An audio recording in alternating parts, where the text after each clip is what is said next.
Hey everybody, Callan Bentley checking in here on my last afternoon on the drilling vessel Chikyu. It's been a pretty amazing experience here for me over the past 2 weeks to serve as outreach officer on board and get a glimpse into the rarefied world that is scientific ocean drilling. I guess a couple things that I'll comment on here. One, this is not my first time on a scientific research vessel. In fact, this last year has been kind of extraordinary and singular over the course of my life in that I've gotten to go on 3 separate research vessels. The Thompson last fall on a Seattle to Honolulu transit, the Sikuliak over the summer, going from Seward, Alaska to Nome, and now 2 weeks here on the Chikyu here above the Japan Trench in the Western Pacific Ocean. I feel really fortunate to have gotten to go to each of these vessels and see how it operates and experience sort of the distinctive bits and the commonalities between them. I'm really grateful to the various agencies that have funded me to travel to these places, and I'm really grateful for it. I hope to pay it forward. So now for some stuff that's like distinct to JTRACK, the IODP Expedition 405, which is the one that I'm on right now on board the drilling vessel Chikyu. This is the first time I've been on a boat that's not gone anywhere. I mean, I landed right here on the helideck in a helicopter 2 weeks ago, and I have the boat has rotated since I got here, but it hasn't actually gone anywhere. It's basically stayed put, and that's because the goal of this expedition is to stay put and to drill a single continuous core down through the sediments and eventually the rocks of the 2 plates that are meeting several kilometers below where the ship floats on sea. And so that's been unique and different, and you know, on some level, you know, some of the stuff that I really loved about previous voyages has been missing here. So there's been no landscape kind of moving by, like going through the Aleutian Islands in Alaska this summer was spectacular. But that's been missing here. There's also been a real decreased amount of wildlife. So no whales, no seals. We have had a few birds, and I do like my birds. And I have gotten some new species here, as well as seeing old familiar species. So just this morning, see that white radar tower there behind me, the one with the spinning things? There was a peregrine falcon that landed there this morning, and that is not something I expected to see here in Japan, but I recognized it because they look just the same as peregrines back home. On the other hand, I've never seen a streaked shearwater before, and this afternoon, just out that way, I saw like 150 of them, so that's pretty cool. So that's been different, you know, that's been a little bit different about this ship compared to others. Another thing that's really different about the Chikyu is it operates around the clock. So it's a 24/7 operation.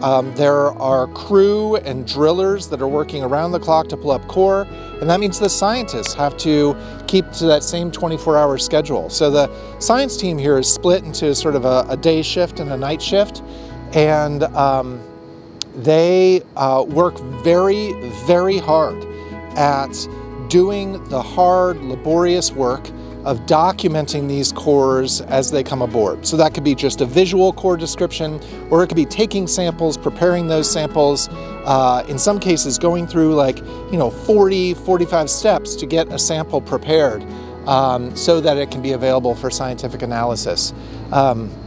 If you haven't watched it yet, there's a video that I made. Actually, I don't think it's been released to the public yet, but it will be soon, where Cameron Brown, one of the scientists on board, describes the process of making a squeeze cake, which is like taking a volume of the core, a 10-centimeter section of the core, and essentially squeezing blood from a stone, using a hydraulic press to squeeze all the fluids out of the pore space between the sedimentary grains, and the resulting sediment that's left over is compressed into this super dense hockey puck sized product. So then the fluids are analyzed for their geochemistry, and the hockey puck gets analyzed for its various characteristics. My point is, there are, you know, like 24 scientists on board, and they're all working really hard in their respective shifts. And as you know, core has come on deck, 5, 6, 7 times a day, I've seen these scientists get more and more tired as they are working extremely hard to keep up with the volume of incoming raw material. So I'm not allowed to talk about some of the interesting scientific discoveries that have been made, but they have to be published in the scientific literature first. But there have been some really important discoveries that have been made. So in general, JTRACK is motivated by the desire to save lives and understand better how subduction zones work, so that we have a better appreciation for when they're likely to pop off a really big earthquake, especially those earthquakes that can push a bunch of seawater out of the way and generate a tsunami. So this site, what's called C0019, that was drilled about a year after the Great Tohoku earthquake in an expedition called JFAST. And JFAST found that the fault was still hot from slipping during the earthquake. So you might wonder why we would come back to the exact same spot, 13 years after the earthquake. And the answer is to see how the fault has evolved, how it has begun to heal since that time, or whether it's healed at all. So this gives us a better appreciation for sort of the temporal, cyclical evolution of these fault systems, these megathrust faults, or what they refer to here as the décollement, the thrust fault that basically makes the plate boundary. And so how does that change on the scale of decades? That's what JTRACK is assessing. So it's been a fascinating, window into how scientific results are produced, and I'm really delighted that I got to sort of immerse myself in it for the duration of this experience. I'm leaving on tomorrow's helicopter flight, but the science will continue after I'm gone, and in fact, a week from tomorrow, most of the scientists on board will cycle off, and we'll get a new batch of scientists coming in. So the so-called Window 1 scientists that were here for the first 2 months of JTRACK, and then the Window 2 scientists that are coming in for the last 2 months, they're gonna swap places. And yeah, I regret that I won't get to hang out with the Window 2 scientists. In particular, Co-Chief Jamie Kirkpatrick is somebody who I know from streetcar to subduction work, and it's too bad that we won't overlap here, but it's amazing to me that this expedition is going to continue going until December. So who knows? It'll probably be a lot colder. Probably people won't be wearing t-shirts out on the heli deck by the time this whole thing wraps up. But really impressive operation. Just this ship is a miracle of engineering. There are so many pieces that had to get put together to make Chikyu. I am in awe that we humans are capable of building a vessel like this. And then keeping that vessel parked within a few meters on the very dynamic sea surface, hovering above, this site that we're drilling 7 kilometers down at the bottom of the sea. When I last checked, it looked like we were 700 meters below the sea floor, so the better part of a kilometer, working our way down towards the plate boundary, which is down there somewhere. So it does not look like I'm going to get to see the plate boundary during my time here, but the Window 1 scientists are hopeful that they will get to see it before they ship out at the end of next week. Life on board a ship like this is quite an experience.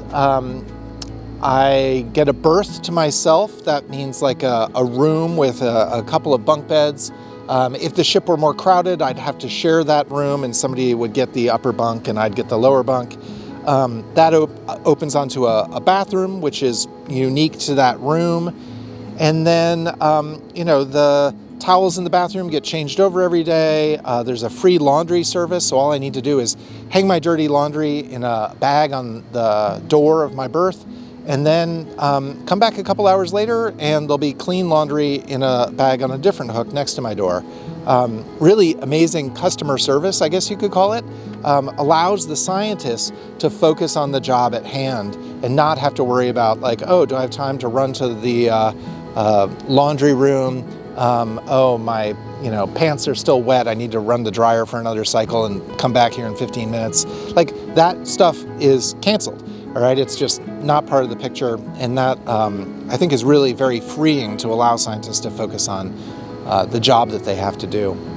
Food's amazing, really high quality food, and that's been true for all 3 vessels I've been fortunate enough to visit this past year. They serve 4 meals a day here, breakfast, lunch, dinner, and then a midnight meal. Unlike the Unal's vessels that I've experienced, there are no snacks available between meals, but they do allow me to go into the mess hall to get some coffee, so I appreciate that. My favorite thing to do is to get up around 4 in the morning, get myself some coffee, and then come out here onto the helipad and feel the sea breeze and check out the changing conditions of the sky and the sea. Once it gets light, watch for birds. And then I go and have a shower and go to breakfast, and then I'm ready to go for the course of the day. Because I get up early, that means I go to bed pretty early too. So I've been hitting the sack around 7, 8 p.m. at the latest while I've been on board. If you ever have the opportunity to serve as a scientist on one of these expeditions or get to be an outreach officer, I highly recommend it. It's a really different experience from almost anything else that you're likely to do. So tomorrow morning, I'll be getting into the chopper and lifting off from this very location, heading back towards Sendai. And I have one more stop I want to make in Sendai before I begin the return journey home.